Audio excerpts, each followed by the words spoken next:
Welcome to the Old Men of the Three Things with the Dunker Spot, Nekias, Duncan, and Steve Jones. Fellas, how we doing on this lovely Monday morning? Doing well. Fun stuff with the playoffs. We got W preseason kicking off too. Just all of the basketball things are happening right now. So I'm in a good place. I'm glad you're in a good place. Steve, are you in a good place on this Monday? What he said, yes. I'm very excited to talk hoops. Let's talk ball. All right, let's talk Dallas, OKC, Minnesota, Denver, and Knicks, Pacers. Those will be the three series we focus on today. I had Game 6 in Dallas on Friday, and I had Game 7 yesterday between Cleveland and Orlando. We'll be touching on the Cleveland-Boston series later this week on the Old Man of the Three, and I'm sure you guys will be recording some stuff on that later today for the Dunker Spot release tomorrow. Dallas. My big takeaway, because I had 3 games. I had games 3 and 4 in Dallas, and I had game 6 in Dallas.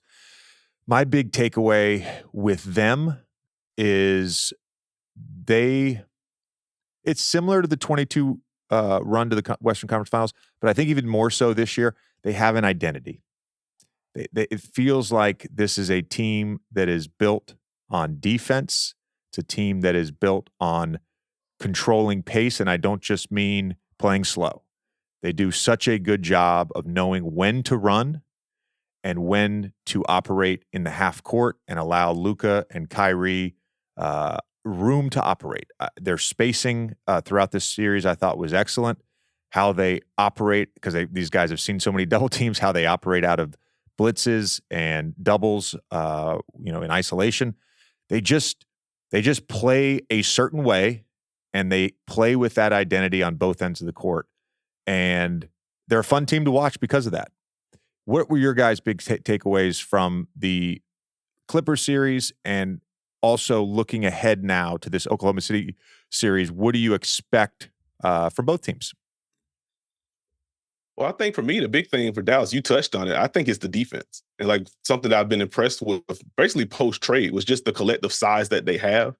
And even if they don't have your traditional like A+ all defensive team level stopper on the team, they do have good defenders. They are willing to switch.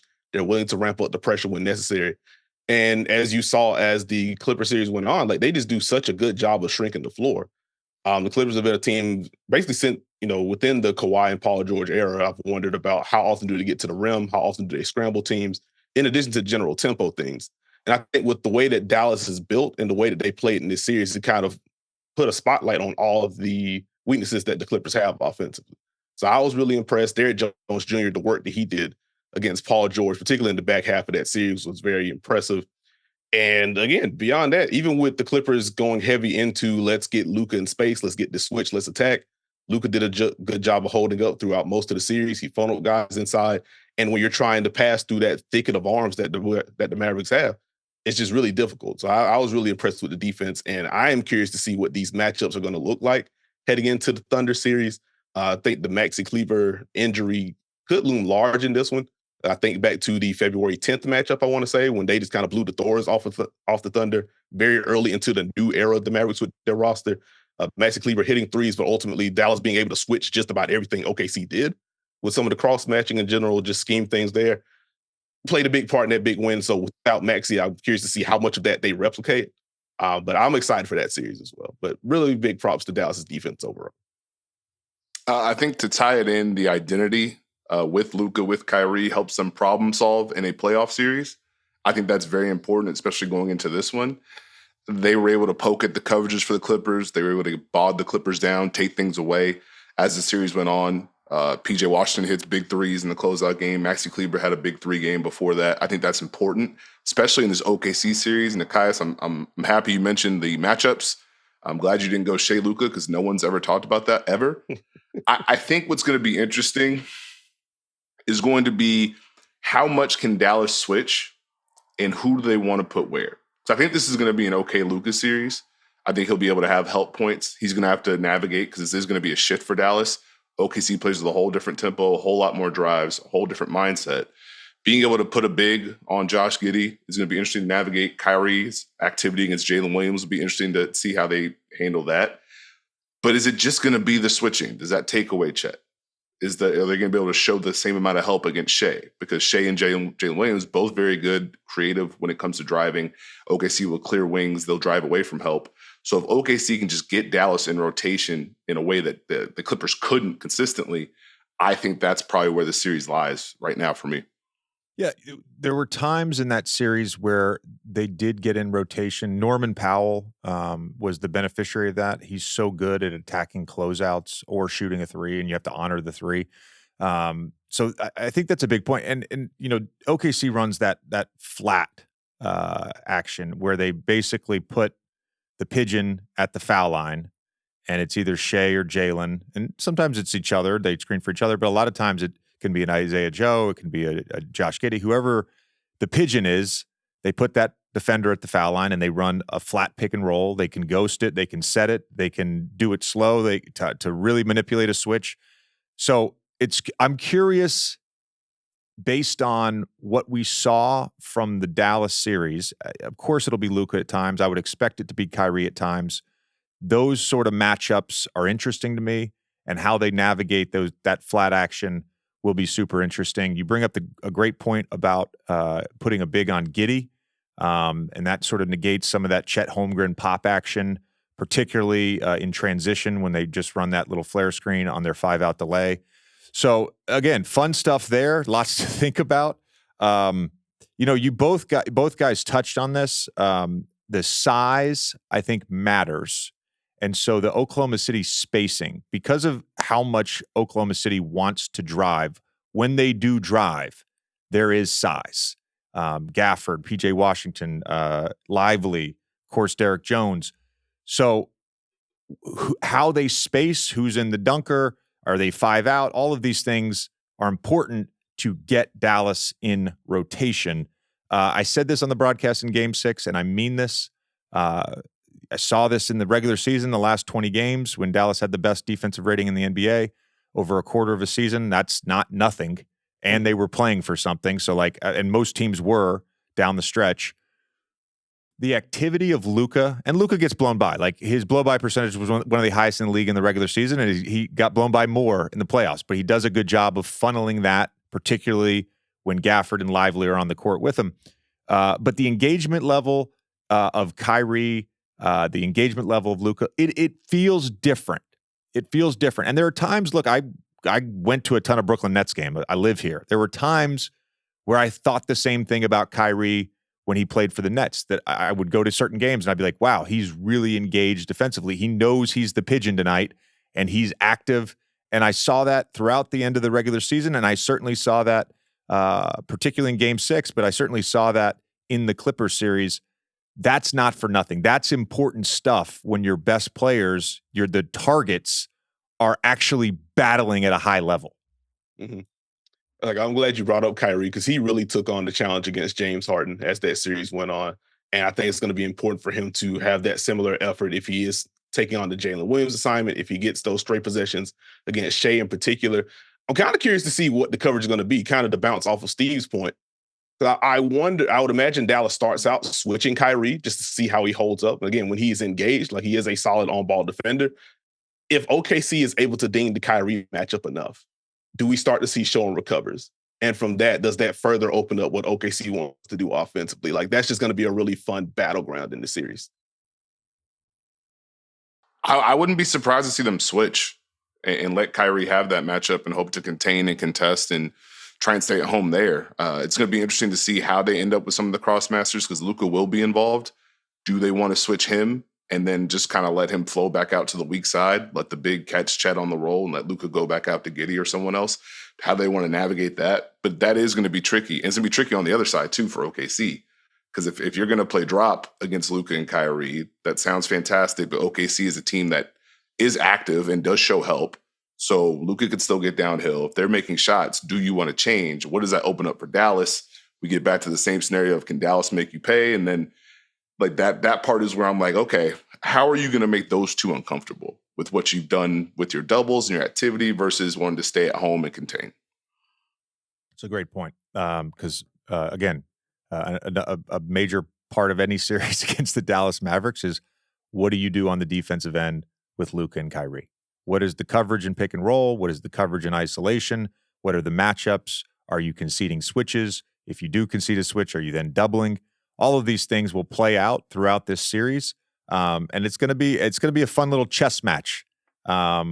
With these two teams, these two coaches, and the four stars that they have with Jalen and Shai and Kyrie and Luka. Anything else to add before we move on to Minnesota, Denver? No? The benches are gonna. Oh, here we go. I'm glad you brought this up. Go ahead, because I was going to bring this up, and I'm glad you did. Go ahead. No, I was just very quickly going to say the benches are going to loom large in this one. For Dallas, we'll see how many open shots Dante Exum is going to be able to hit in particular. I would imagine he's going to be a help point pretty consistently in this series for OKC as a way to try to take away some of the rim attempts and some of the paint attacks from Dallas. So we'll see if he knocks down enough open shots or if he's just ready to attack closeouts, if he's ready to flow into handoffs. He was a very versatile bench piece for Dallas. And for OKC, we saw Case and Wallace get some of the Luka matchup in some of those games during the regular season. Can he hold up enough? Does he end up being a foul trouble because of the size deficit? Will Isaiah Joe hit enough threes? You mentioned some of the flat action, how important he is as a screener offensively. That's going to be an important battleground as well. I love it. And we should mention, because Jay Kidd talked about this, no Maxey, but they get Tim Hardaway Jr. back. And look, I played with him. I've seen this guy go on a burner. I've seen him have slumps. He's a guy in any series who can be a difference maker. I talked about this a bunch on the broadcast yesterday in the Cleveland-Orlando game. JB Bickerstaff said this to us before the game, and I think it's so important, and I will reiterate this throughout the playoffs. Look, the stars need to be stars, but the role players, as JB Bickerstaff says, the role players will win you games. And yesterday in the Cleveland game was a great example of that, right? They are struggling. Donovan Mitchell is struggling. They're down 18. It's Karis LeVert off the bench with 10 points in the first half that keeps it close. How do they get back in the game? Well, Donovan Mitchell took over for sure in the second half. Max Strus had 11 points in the third quarter, hit 3 threes, curled to the basket off a off-ball screen for a layup. The bench, the role players throughout the series, whether it's Isaiah Joe, whether it's Tim Hardaway Jr., they can win you a game. They literally can win you a game. And super important stuff. And it's pertinent not just in this series, it's pertinent in every series. And Steve looks like he is itching to say something. Well, no, I was going to say that's a perfect segue if we're going into Wolves Denver, eh? I love it. Let's go. Let's go. Easy takeaways from the first game. Obviously, Anthony Edwards is good at basketball. Beyond that, and we can touch more on that, but beyond that, just big picture takeaways from game one. Ooh, buddy, this Minnesota defense is so fun to watch. And I really enjoyed the work that we saw from Jaden McDaniels, Anthony Edwards getting the first possession against Jamal Murray, the work he was able to do. We did see Minnesota continue the gambit of let's put Cat on Jokic, or let's just put our 4 on Jokic, let Rudy Gobert roam around. And I think that had an impact in the pick and roll game, but also with some of the post-ups. You didn't see a lot of doubles from Minnesota in this one, but you kind of see Rudy lurking over. And I think that impacted some of the shots that Jokic took. And all makeable shots for Jokic for the most part. So I would imagine we see a bit of a bounce back in terms of efficiency in game 2. But looking at some of the shot types you get, you don't get the heavy free throw game from Jokic. Ultimately, you don't get a lot of offensive rebounds for Denver. They weren't able to get the extra chances going there. And I think Minnesota was able to do a good job of getting out on the break, getting some easy ones, but also just getting into their attacks early. I think that really helped Anthony Edwards get downhill. And to kind of bounce off of the Anthony Edwards is good at basketball point, I made the point after the Sun series, it felt like a really mature series against Phoenix for him. And that continued into the game 1 against Denver. And something that just been popping for me now, because I've been trying to see how teams are trying to load up help against him. What are the Wolves doing to kind of counter that with cuts or just their general spacing? What Anthony Edwards is doing from basically the 14-foot marker to like 20 feet, just inside the arc. His comfort there has grown so much.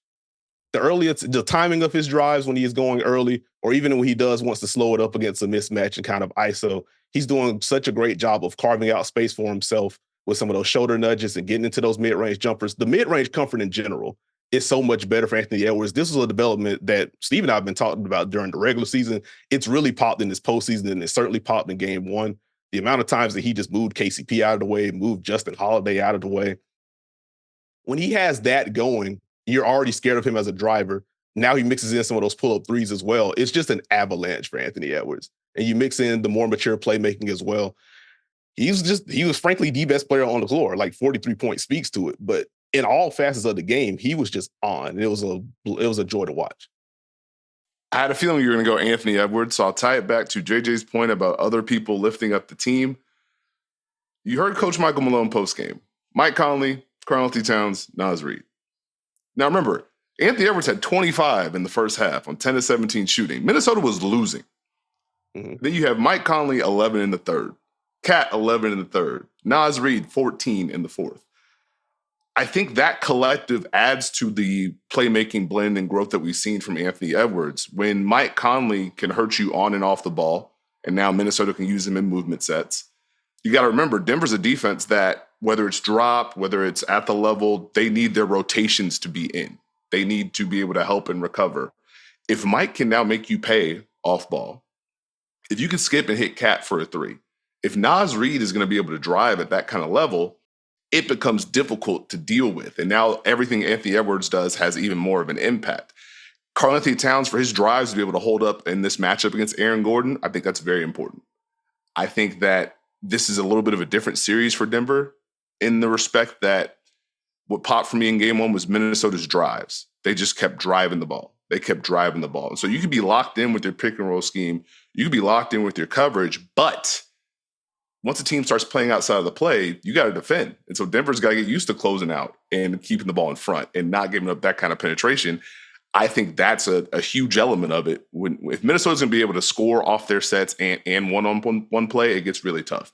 I'm glad you mentioned the defense, Nekias, of the Wolves, because I know everyone wants to point to, I thought Rudy Gobert did a great job roaming off Aaron Gordon, no matter where he was, no matter what the scenario was, he was there. I am very intrigued to see how Denver responds to what they've seen, because we've talked about how powerful the Gordon, Jokic Murray actions are. Rudy Gobert did a really good job of stunting and recovering to the lob a few times. The tricky part is Jokic, they will clear a wing. He'll stop short on the roll. He'll get to his spot. Jokic had fun with the Rudy Gobert matchup. No disrespect. And that's a lot of space for Jamal Murray. And so the screen navigation was great for Minnesota in game one. If they get dinged in their separation, that's going to be a lot of pressure on Minnesota if Jamal Murray's getting downhill.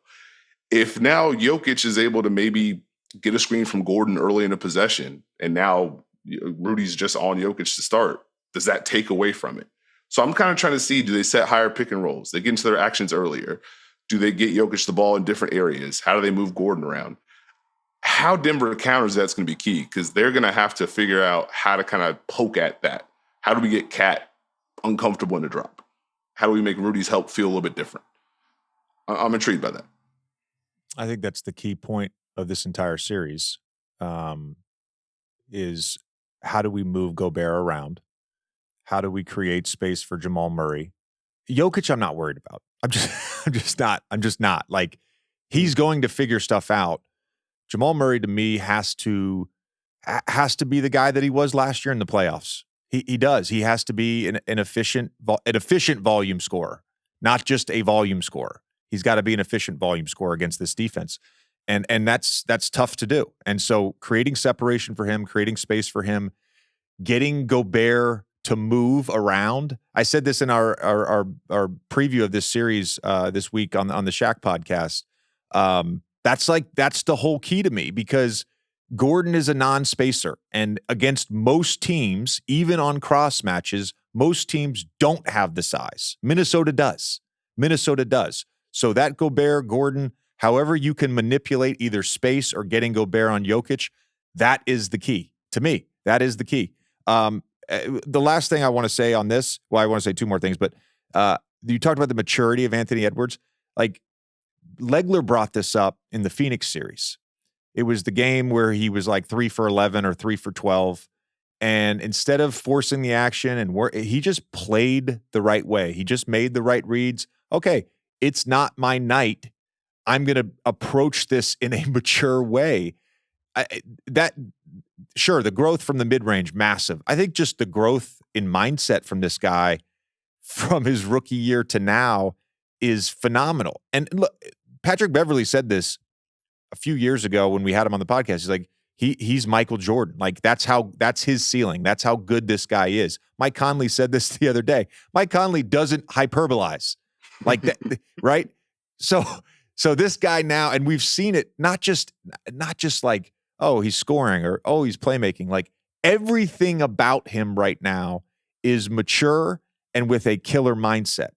That to me is like the popping point.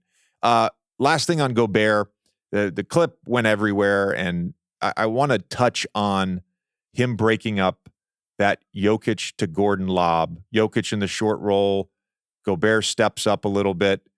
Jokic throws the lob to Gordon in the dunker spot. We've seen that play a gazillion times. I don't know that anybody's ever played it better. And I've talked throughout the year. We talked about it briefly with Gobert when he was on the pod a few weeks ago. This idea of being in two places at once, that is literally what I'm talking about. You think back to the 21 finals, the play that Giannis made, he's in pick and roll coverage. Devin Booker comes off to his right hand, makes a ridiculous one-hand underhand lob pass to DeAndre Ayton. Giannis recovers for the block. And I said at the time, I know of one other guy in the world that can make that play, and it's Rudy Gobert. And that's an example of a play like that. Now there's another guy now, Victor Wembanyama, but I would say he can make that play too. But that play encapsulates. It's the example. It's like the clip I would play every single time I talk about a big being in two places at once. That is the play, and there's just not many people in the world that can do it. And that is why Rudy Gobert is so fucking good. There we go. Just very quickly, 10-second thing, JJ, just to save your comment section. I just want to throw another big in the ring sure. that can make that play. Sure, fine. Bam out of bio. Okay, you know what? I do it. That is, you know what? You're 100% correct, and I'm sorry, Bam. I've actually talked about that with Bam before, so I'm sorry. There's a handful of guys. Okay, please comment. Whoever you think could be in two places at once as well. All right, please comment. Thank you. All right, Knicks Pacers. Fun one. I think this is going to be a really fun series. We've obviously got the subplot of Jalen Brunson having played for Rick Carlisle. Now Jalen Brunson is he's a superstar. I'm not gonna hold the phone on that one. Jalen Brunson is a superstar. Now he's a superstar going against his former coach in Indiana. What are some things that you guys are like excited about, that you feel like you're really nerding out about going into this series? I think for me, just on the revenge angle, I want to see if we get any more Tyrese Wally antics ahead of or in the middle of the series. But beyond that, I am really interested in seeing what the pace of this one is going to look like. And in general, I talked about this with Steve on Thursday. Who's going to get hit with the most culture shock? Because I think even with, Milwaukee is not naturally missing Giannis, but like there's just such an athleticism gap between Milwaukee's roster and New York's roster. On the flip side, Tyrese Maxey obviously likes to push and transition. Philly does not push after makes the way that Indiana does. So I do wonder like what New York's defense is going to look like adjusting to just the breakneck speed that the Pacers play with. I just want to see who established themselves first.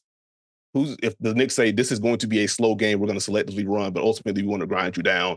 Or if the Pacers are like, we're just going and going and going and going and going, and let's see what you do with. Because with New York coming off of that grueling series, and not much rest between this one starting. Like that could be quite the shift in game one. Might not affect them throughout the entire series, but that game one might just be a lot for them in terms of the pace. So I just want to see who kind of establishes themselves first.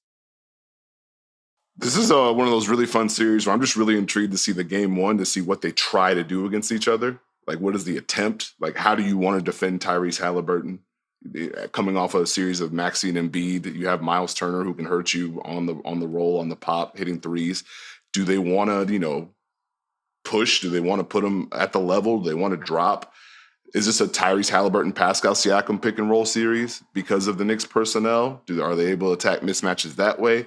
Can you get OG in different scenarios where he's both impactful on ball against Siakam? Can he help off ball? Like, I'm just intrigued to see how the Knicks are able to kind of set their defense, as Nekias says, while dealing with a Pacers team that's going to move the ball consistently and move their bodies. Can the Knicks get to switching against the Pacers? We saw the Pacers struggle against that with the Bucks. Can the Knicks do that? Do they have enough personnel lineup-wise to do it? Can the Pacers contain Jalen Brunson? Like, how many people on Indiana do you feel can really defend Jalen Brunson? I think the Andrew Nembhard matchup is going to be really fun. If you like ball pressure, if you like activity, if you like screen navigation, but are you going to keep Turner in a drop? Is he going to come to the level? If he's in a drop, is Jalen Brunson going to be able to get to his spots? If the Knicks go off-ball action, are they going to get switches for Brunson that he likes to attack? Can he now get to the free throw line? Does he feel more free in this series than he did against Philadelphia with their size and length that he had to figure out? Do we see Hartenstein on the short roll making great decisions and hitting that floater? Like, that's the fun for me, is what are you going to try? What are you going to adjust to? And how does this play out over the course of a series? Because we saw in that Knicks-Sixers series, the Knicks collect data, make an adjustment, make a tweak, find a way. And we know the Pacers, they had to find it against the Bucks. Even if the Bucks were undermanned, the Bucks were working on defense. Pacers were able to keep the pressure on them. So I'm excited. Yeah. A lot of good stuff there. A lot of good stuff there. I'll add, and I'll accentuate the point with Brunson. This feels like a different series for him in terms of bodies. Strictly that, right? Philadelphia, with the size and length that they had on him consistently, I just don't think Indiana has the personnel. Now, Nembhard's awesome. You know, he's going to pressure the ball. His screen navigation is huge. You know, Miles Turner, you know, how much of an impact does he have in that floater area? Joel Embiid, I thought, especially early in that series, Knicks tweaked a bunch of things in terms of how they got Jalen Brunson space. But I think early in that series, Joel Embiid was awesome, just creating havoc, creating contests in that floater range as the help defender. But it feels like it just feels like what Brunson is going to face. And look, Rick Carlisle is going to scheme and game plan his ass off for Jalen Brunson. I'm not saying that. I'm just saying body-wise, it feels like a different series for Jalen Brunson. You guys brought up the switching for the Knicks defense. I think one thing, Indiana's going to play fast. They're going to play with pace. They're going to move the ball. They're going to get off the ball. They're going to do all this stuff. You know, the Siakam OG matchup and how Rick Carlisle tries to manipulate matchups and switches to get Siakam, to get someone else on Siakam, that to me is going to be a fun part of this series. And just to kind of bounce off the matchup point, I tossed this question to Steve during our preview, so I'll toss it to you. Who do you think gets the Tyrese Hailburton matchup to start? Do you go Dante? Do you go Josh Hart? Assuming OG's on Pascal, so you can turn some of those pick rolls into switches. How do you think? I think to start, I would go Dante to start. That's how I think it will go. We'll obviously Josh Hart will guard him a lot. Does Steve, you disagree with me on this? You think it's going to be Josh? No, I also had Dante. Okay. Hey, we're going to find out. We're going to find out. The offensive rebounding, second chance points, huge part of the Knicks' identity, huge part of their success, huge part of their series win against Philadelphia. How will this factor in against this Indiana Pacers team? I think it can be huge. Just looking up some things from the regular season matchup, the Knicks rebounded nearly 33% of their own misses against Indy, which is right around their regular season mark. The Knicks were the best offensive rebounding team in the league per cleaning the glass. That was the fifth highest mark against Indiana opponents. In the one game that Mitchell Robinson played in the regular season's matchup, the Knicks rebounded darn near 41% of their own misses. Mitchell Robinson is going to loom large in this series, figuratively and literally. I am curious to see how he holds up against all of the pace from Indiana. But beyond that, if it becomes just a backup big matchup, I think he could just hound Indiana on the glass and give the Knicks a whole bunch of extra opportunities. Like, this could be something that swings this series. Good stuff. Good stuff. Thanks, guys. Always fun these Monday mornings. Oh, Steve has one more thing. Yeah. I had a bonus question because you brought it up. Just very quickly, what is that like going from one series to the next, where maybe that series wasn't yours, but this one feels a little different? They're not top blocking me as hard. The help isn't the same. What's that feeling like? Because I feel like that's something people may not really understand or grasp sometimes. I'll give you right away. Like there were certain series in my career, and I obviously I played a bunch of different roles. Right, I was a kind of a rotation guy early in my career. Then I was like a sixth man, seventh man. Then I was a starter, and then late like with the Utah Jazz series, like Doc told me after game 1, he's like, this is not your series. I need you to stand in the corner in space. Okay. All right. That's what you want me to do. Great. And I knew Quinn that series was going to he was going to target me, Jamal, whenever we were on the floor. So like my mindset that series was like, all right, I'm not going to score this series. I think I had one double-digit game. I think game 5 I had like 26. But I knew like I'm not going to score at my normal level this series. I've got to fight defensively. That's the mindset, right? If we had won that series, we ended up. I'm trying to remember who we would have played. I think it was the Warriors. Like then you have a whole nother mindset. But the best example I have is my last year in Philly. We played Brooklyn in the first round. And they did the same thing the Jazz did in 17, which is basically as soon as I cross half court, they're top locking me. Jared Allen in a massive drop on everything, so I can't get the back cuts. I've got to fight for literally for any sort of separation. A lot of my pin downs, like I'm going underneath on the inside and trying to catch it at the elbow and shoot over Joe Harris. Like there was that, and then we go into the Raptor series, and I'm like, okay. Nick Nurse is going to fucking blitz me on every dribble handoff, right? So that's a whole other mindset. We're going to play Milwaukee if we beat Toronto. All right? I'm licking my chops. So I've now fucking had Danny Green, Fred VanVleet, Marc Gasol, Serge Ibaka in my shit blitzing me for 7 games. And I'm like, I'm then going to go play where I have space. Because Brook Lopez is going to be at the basket. And every game that year against Milwaukee, I played well. We had just played him in the regular season. I had like 29. It was the easiest 29. Like, I felt bad for George Hill.